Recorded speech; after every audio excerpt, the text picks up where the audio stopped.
ہر جنگ جیت جاؤ گے بدر کی طرح، ہر جنگ جیت جاؤ گے بدر کی طرح، بس ایک دوست رکھو ابو بکر کی طرح، بس ایک دوست رکھو ابو بکر کی طرح، جس دوست کے ساتھ سکون ملتا ہے، جس دوست کے ساتھ سکون ملتا ہے، اس کے ساتھ وقت بہت کم ملتا ہے، اس کے ساتھ وقت بہت کم ملتا ہے۔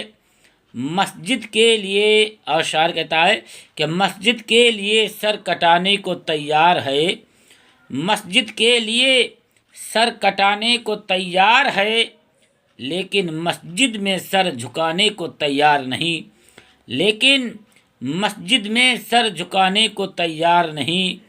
نبی کا نام سنتے ہی جھوم جاتے ہیں، نبی کا نام سنتے ہی جھوم جاتے ہیں، لیکن نبی کا حکم سنتے ہی گھوم جاتے ہیں، لیکن نبی کا حکم سنتے ہی گھوم جاتے ہیں۔ کہتے ہیں میرے رگ رگ میں ہے نبی نبی، کہتے ہیں میرے رگ رگ میں ہے نبی نبی، لیکن پڑھتے ہیں نماز ہفتے میں کبھی کبھی، لیکن پڑھتے ہیں نماز ہفتے میں کبھی کبھی۔ اور شاعر کہتا ہے کہ جسم فانی ہے سجانے کی ضرورت کیا ہے۔ آج دیکھا جاتا ہے کہ انسان اپنے جسم کی نمائش کرتا ہوا نظر آتا ہے، لیکن اس انسان کو یہ نہیں معلوم ہے، یہ جس جسم کے اوپر ہم تکبر کر رہے ہیں، جس جسم پر ہم گھمنڈ کر رہے ہیں، جس جسم کو ہم اپنے سجانے میں روپے برباد کرتے ہیں، تو یاد رکھو مسلمانوں، آج جو جسم تم سجا رہے ہو، کل یہ جسم تمہارا مٹی میں مل جائے گا، کل یہ تمہارا جسم قبر کے اندر کیڑے کھائیں گے، ہڈی پر ماس موجود نہیں رہ جائے گا۔ اپنی آخرت کی فکر کرو، جس کو ہم لوگ اپنے حسن کو دیکھ کر اتراتے ہیں۔ تو اسی لیے شاعر کہتا ہے جسم فانی ہے سجانے کی ضرورت کیا ہے، جسم فانی ہے سجانے کی ضرورت کیا ہے، اور حسن دنیا کو دکھانے کی ضرورت کیا ہے، حسن دنیا کو دکھانے کی ضرورت کیا ہے۔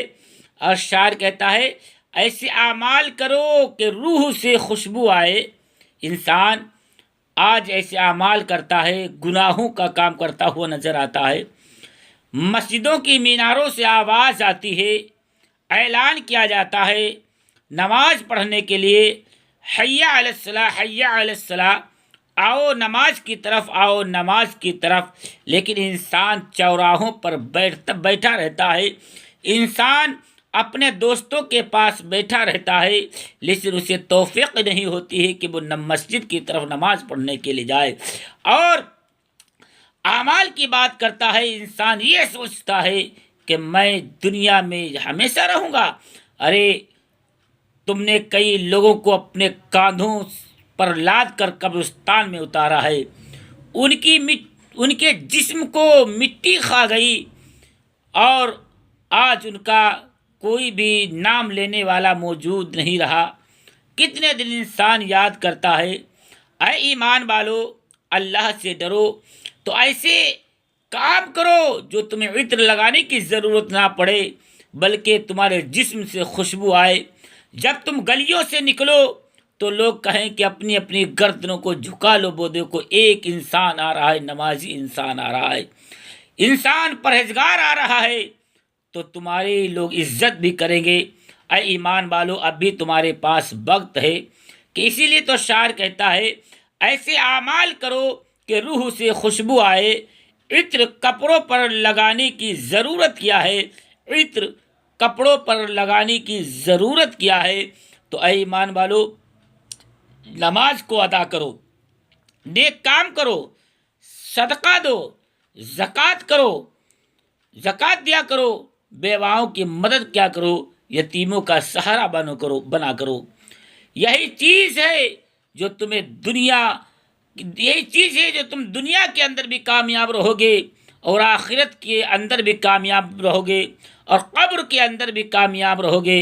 اے ایمان والو، اللہ سے ڈرو اور نمازوں کی پابندیاں کرو، علماء کرام کی عزت کیا کرو۔ بلکہ عالم جو ہوتا ہے، اگر ایک عالم کا دنیا سے انتقال ہو گیا تو ایک عالم کا انتقال ہوتا ہے۔ تو اے ایمان والو، اللہ سے ڈرو اور سچوں کے ساتھ ہو جاؤ۔